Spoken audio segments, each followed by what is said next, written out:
لَتَجِدَنَّ أَشَدَّ النَّاسِ عَدَاوَةً، البتہ تم ضرور پاؤ گے سب سے زیادہ شدید یا سخت الناسی لوگوں میں سے، عداوتاً عداوت میں، دشمنی میں، للذین آمنوا ایمان والوں کی، کس کو؟ الیہود، یہود کو، والذین اشرکوا اور ان کو جنہوں نے شرک کیا۔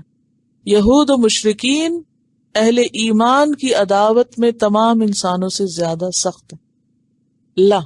لام کون سا یہاں؟ تاکید کا، شابش۔ تجدو تم پاؤ گے، کس کی طرف خطاب ہے؟ کسے کہا جا رہا ہے؟ نبی صلی اللہ علیہ وسلم کو، اور پھر اس کے بعد عام خطاب ہے۔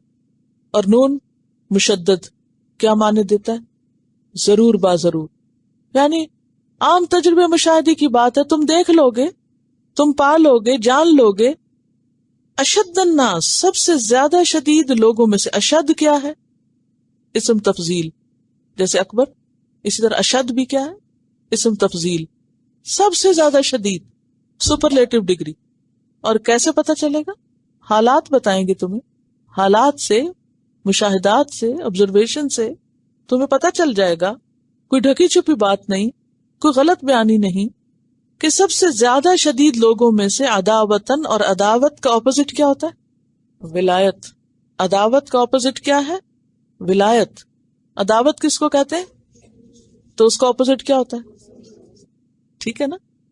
تو عداوت میں سب سے شدید پاؤ گے للذین آمنوا ایمان والوں کی، الیہود یہود کو، اور یہ یہود نبی صلی اللہ علیہ وسلم کے دور کے بھی ہیں اور عام طور پر بھی، والذین اشرکوا اور وہ لوگ جنہوں نے شرک کیا، اور وہ کون تھے؟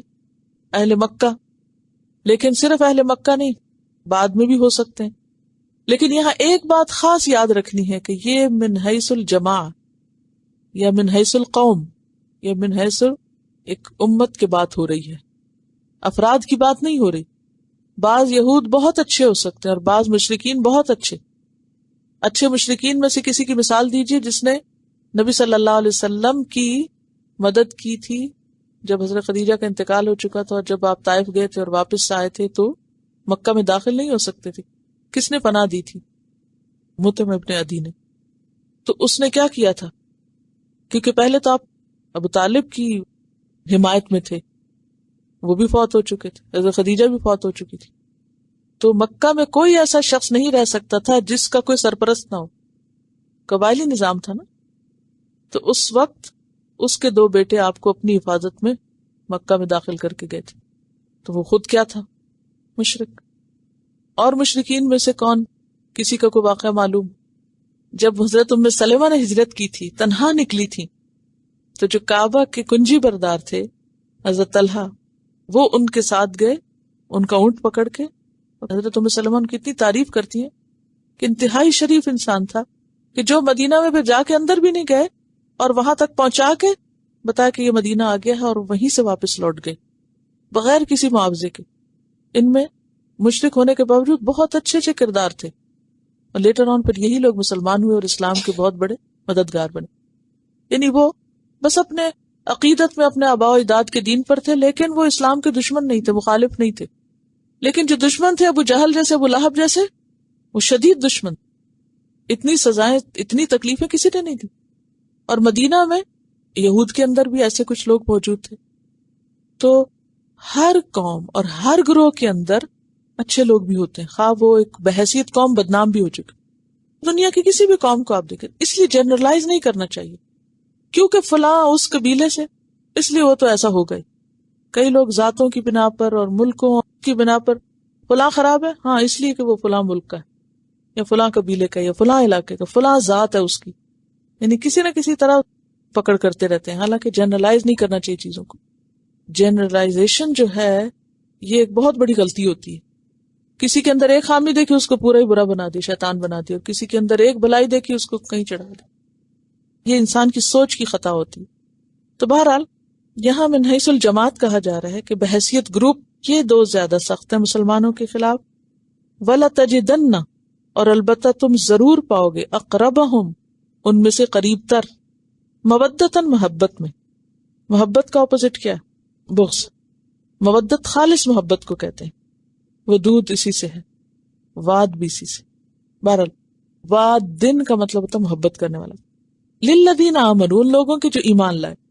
الذین وہ لوگ ہیں، قالو جنہوں نے کہا انا نصارا کہ ہم نصارا ہیں. یعنی یہود اور مشرکین کی نسبت نصارا اہل ایمان سے قریب تر ہیں، اقرب ہیں، اور یہ بھی من حیث القوم ہے، اور ان میں سے بعض افراد شدید دشمن ہو سکتے ہیں. یعنی مجموعے کے اعتبار سے ان دو کے مقابل یہ قریب تر ہیں. ذالک، یہ بأن، اس وجہ سے ہے، یعنی اس کی وجہ کیا ہے؟ منہم، ان میں سے، کن میں سے؟ نصارہ میں سے. کون ہے؟ قسیسین، قسیسین ہے. قسیس قس سے ہے.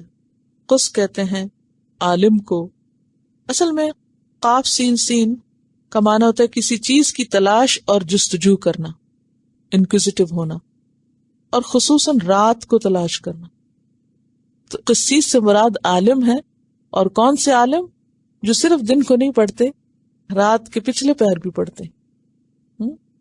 رات کے اول حصے کی نسبت پچھلے حصے میں پڑھنا کہیں زیادہ فائدہ مند ہے، کیونکہ سارے دن کا انسان تھکا ہوا ہوتا ہے نا. تو نبی صلی اللہ علیہ وسلم کا طریقہ بھی کیا تھا کہ عشاء پڑھ کر سو جاتے تھے، لیکن پھر جلدی اٹھتے تھے.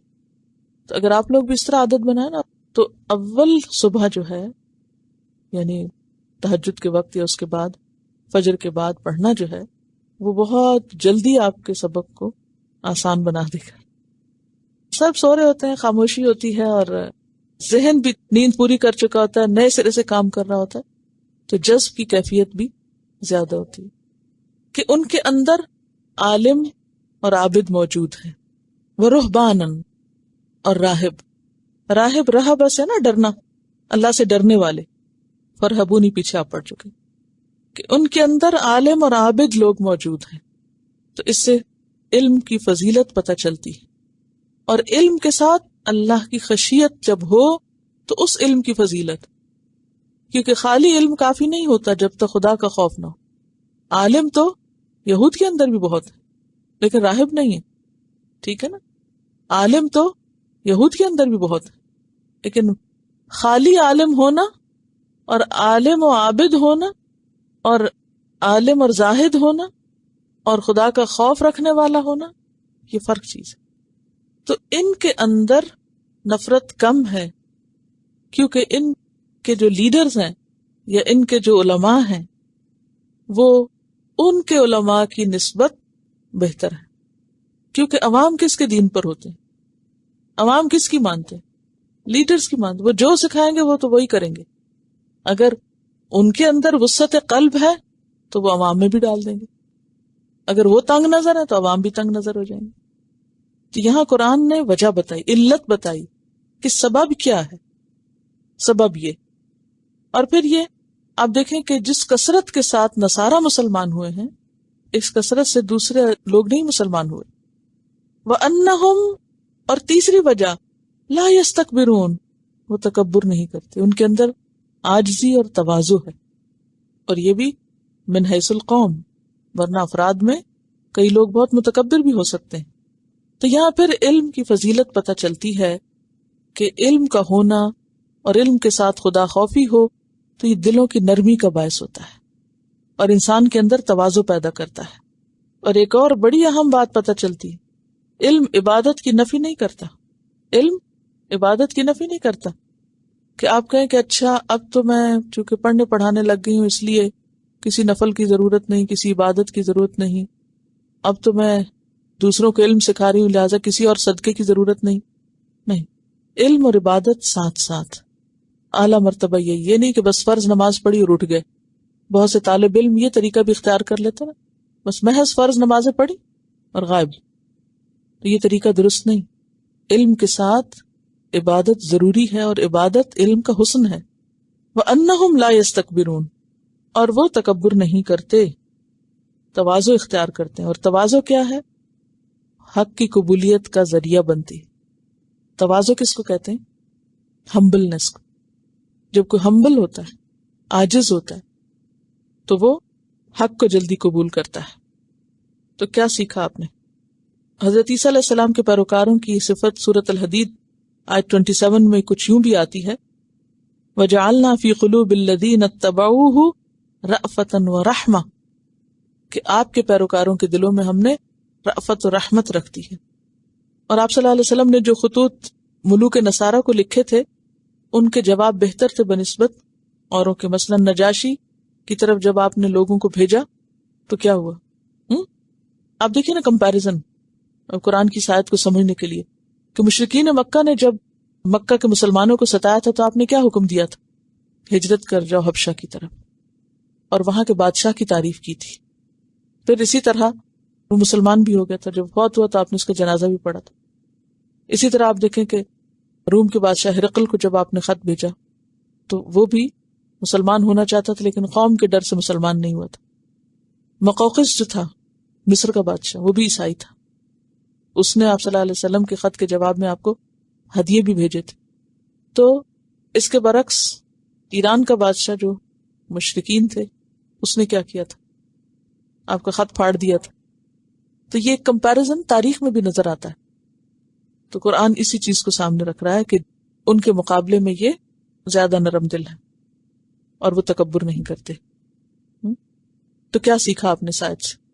کہ ہمیں بھی علم سیکھ کر متکبر نہیں بننا، علم کے تخیل میں عبادت نہیں چھوڑنی، اللہ کا ذکر نہیں چھوڑنا، اور نرم دلی اختیار کرنی۔